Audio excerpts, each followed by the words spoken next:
It's a sad honor to be here today, but certainly a great honor.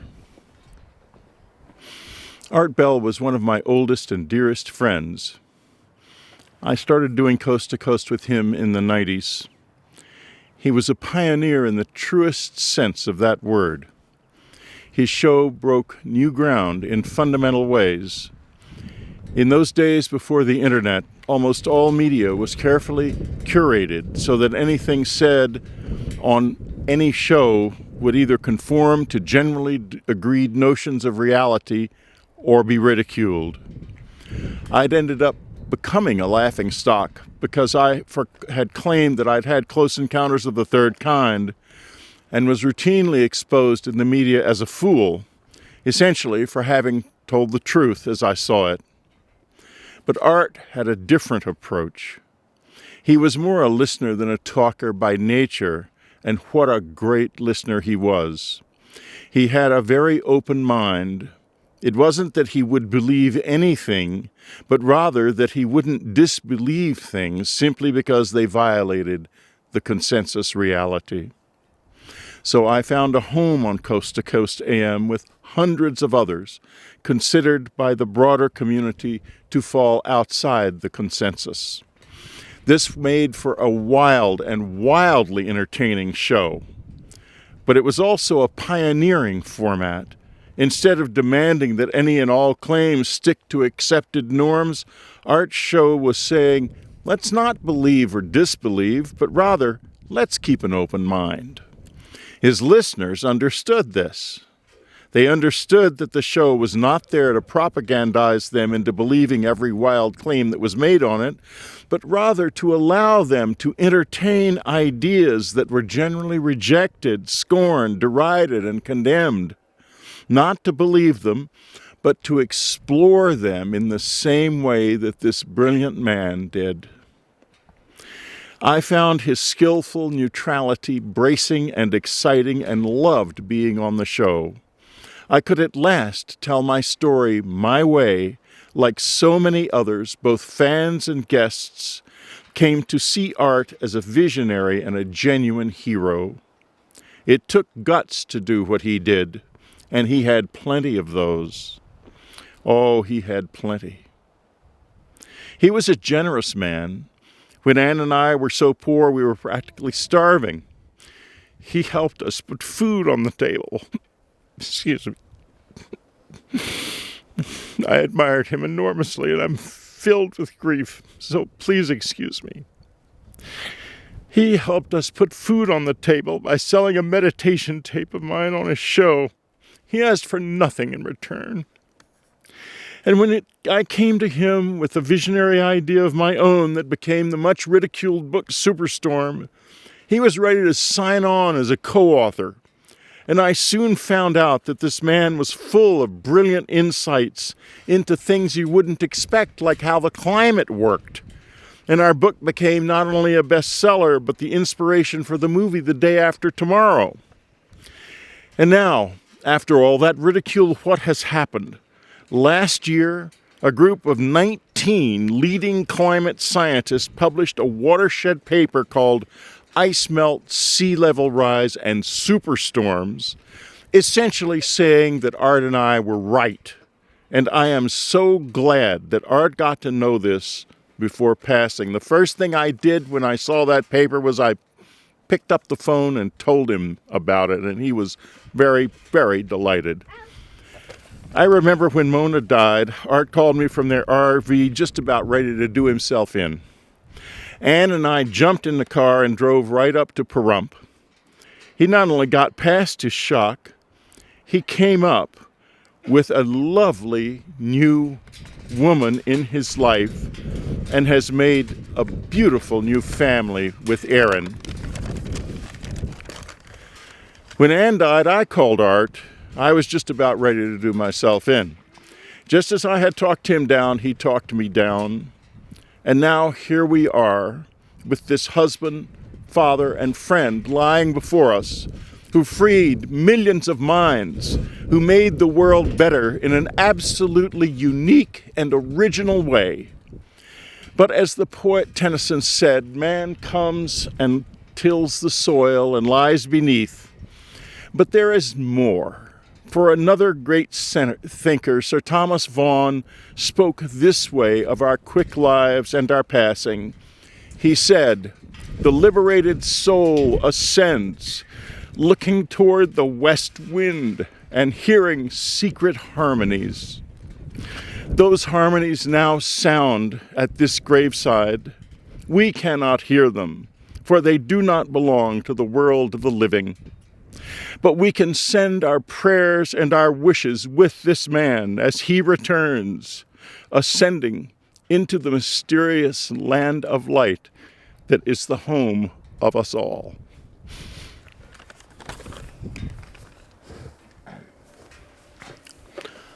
My name is Daniel Brinkley, and I'm one of those coast-to-coast people that Whitley is describing.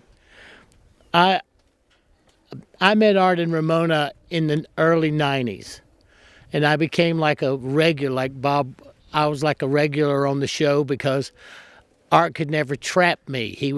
This was the most brilliant craftsman in radioship you'll ever. He could take two words and turn your whole story into a expose as well as support.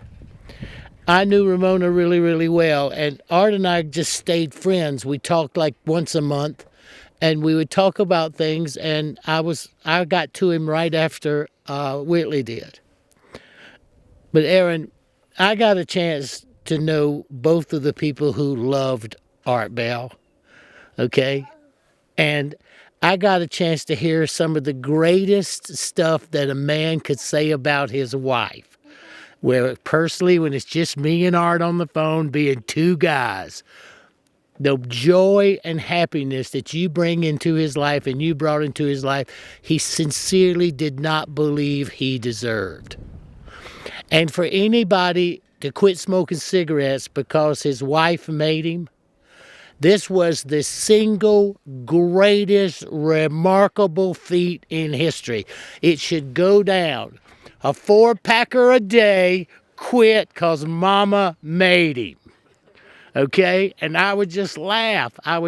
This was my relationship with Art. We would laugh for 20 or 30 minutes. I'd get to hear the stories. We'd get to talk what's going on. We'd listen to the news. So it's everything that Whitley said about Art Bell, but you can look at us. We were his friends.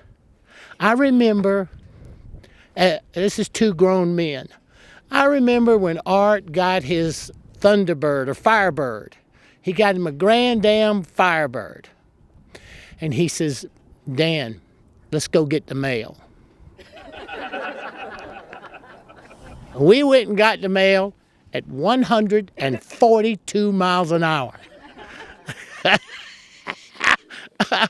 Laughing the whole way. That's the beauty of this man. Okay, so I celebrate his days. I'm not sad. I heard the pain in the last couple of months. I could hear the pain. And it was unbearable, but he was hanging till he couldn't do it anymore. So, Art, finally, you know the answers. Finally, you know there's a life after death. Finally, you know there's extraterrestrials and interdimensional. And I remember, Art, when you used to call up on Friday and you were bored and you needed Satan to call you on the phone.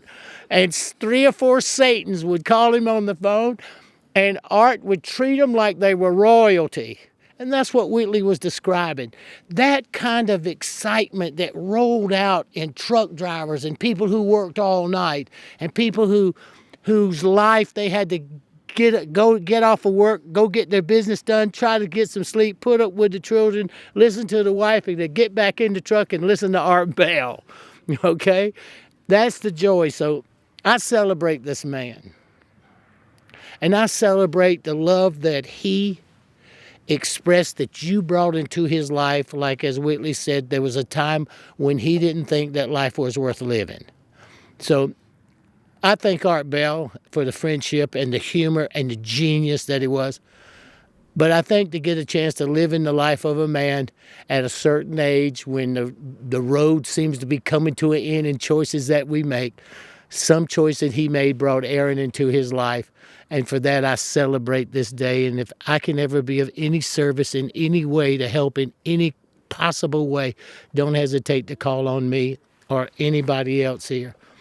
Thank you guys for coming, and I know you loved him as much as I did, but do you imagine that sense of humor, that wily sense of humor, when somebody thinks they got Art Bell trapped in their doggotry and bigotry and nonsense, and he flips them with 2 words? That is worth remembering. Thanks, everybody. Miss Aaron, I did not know you. I knew Art from TV in New York City. We used to listen to WABC. And one morning, Art is talking about this country of Nye, Kingdom of Nye. So I got up. My husband used to go, Tony DeMeo. I said, Tony, where did we buy that property? He said, Pahrump. Yeah, what's the county? Nye. Tony, get out of the shower. You got to come listen to this man. I said, I don't know what he's talking about. I said, but it's a little, you got to just come listen to him. Well, we had a little peanut back then. I know most of you don't even know what a peanut was. Tony gets on and he's writing, I think it was a 10-page letter to Art Bell telling him we're moving here. And then my husband became the sheriff here. And he got to know Art Bell. It's amazing how life brings people together. I only know him early in the morning. When we moved here, we couldn't listen to him because we had to get up and go to work. But my mom, Mara Fanek, got a real good chance to sit with all of you at Karen Jackson's house. And she told Art, you used to put me to sleep. You had such a wonderful voice. So this is the New York City version. And I'm sorry to meet you under these circumstances. And I wish my condolences from my family to yours.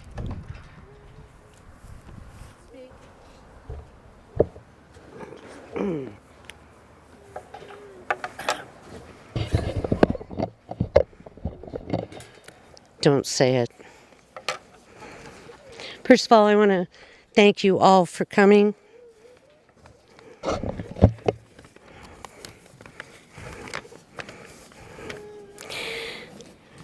My journey with this remarkable man, Art Bell, started a little over 13 years ago, right here at Ramona's funeral, where we're standing today. I was with him at the lowest time in his life. I was with him as he struggled to overcome his grief. I was with him at a high time in his life where he met and later married Aaron. Aaron, I know you know how much Art loved and cherished you. But I want you to know, I knew that too. Aaron, you brought a soft side to Art that none of us had ever seen. It became him. I was with him at a higher time in his life when his beautiful daughter, Asia, was born. The next day, Art wanted me to join him for coffee. And during that time, he told me that he had been a bad father in the past. But he said, this time, I'm gonna get it right for my precious little girl. I was with him at the peak of his life when little baby Alexander was born. Oh my Lord, he was bursting with pride. I was so fortunate to know this remarkable, often unpredictable, spontaneous, and often a big pain in the ass. Away from the microphone. The man behind the mic was bigger than life to most people. His mastery at talk radio will never be equaled. But from the beginning, with me, he was always just art.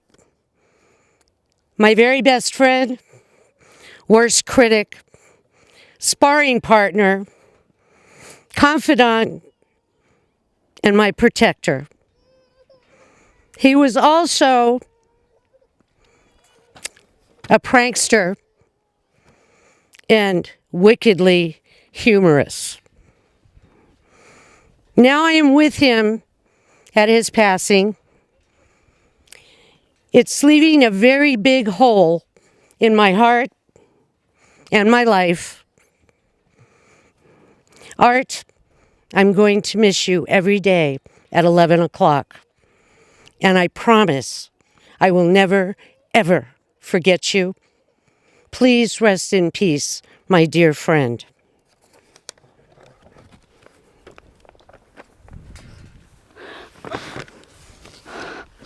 I am not a good speaker, so I'm sorry.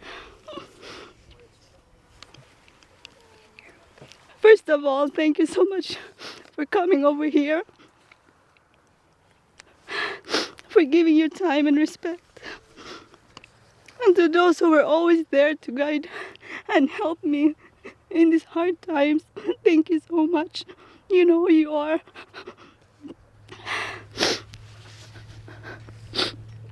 Sometimes someone comes into our life unexpectedly, takes your heart and changes your life forever. And that's what he did to me. I did not believe in anything in long distance relationship, but that just happened. He turns my world upside down when I met him. And just in so many ways and in just a short time. From halfway around the world, he took a chance and flew to meet me and marry me. And I'm just a province girl. I'm nobody, and I did not believe him who he is.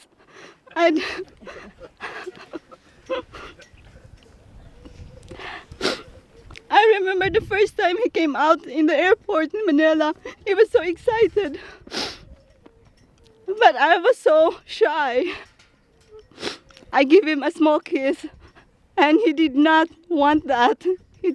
He held my face and gave me a big one. And right there, I knew he was the one. I know we were destined together.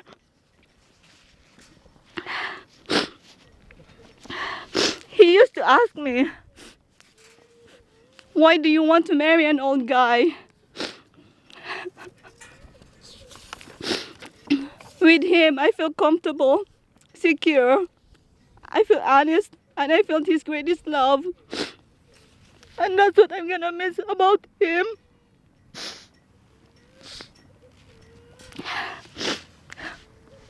He was funny, very funny. Even me, I am one of his victims.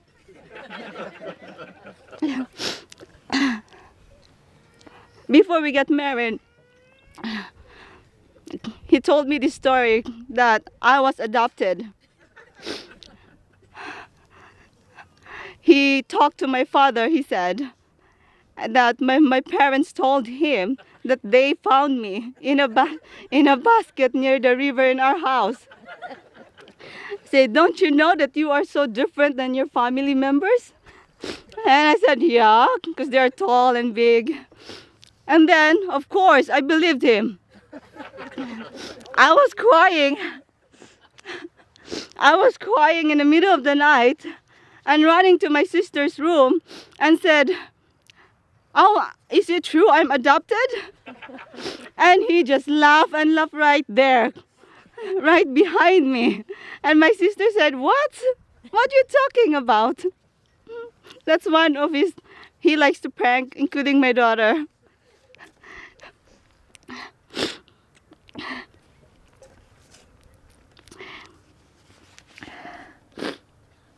He showed me how beautiful the world is, and he gave me with two beautiful children. I'm sorry. I'm so sorry. Whom he loved so much. In 12 years that we've been married, I look back over the years with so much happiness and full adventure time that we had. He was a great father to our daughter Asia and to our son Alexander. He knows how much we love him and how much he means to us. And I hope wherever you are now, you will find peace, happiness, and painless journey. Fly high, my love, you are free. Go and walk as far as you want. Don't forget to watch over us. Guide me to raise our children. I will miss you. We miss you a lot. We miss your voice in the house. We miss your smile, your hug. And I miss you calling me baby. And I miss you every night what we do together, watching TV. He's the one who find our shows, and we have 2 hours at night to watch it. To my soulmate and to my love of my life, thank you so much for the beautiful memories you left behind and giving me over two wonderful children. We love you so dearly. Goodbye, my love, till we meet again.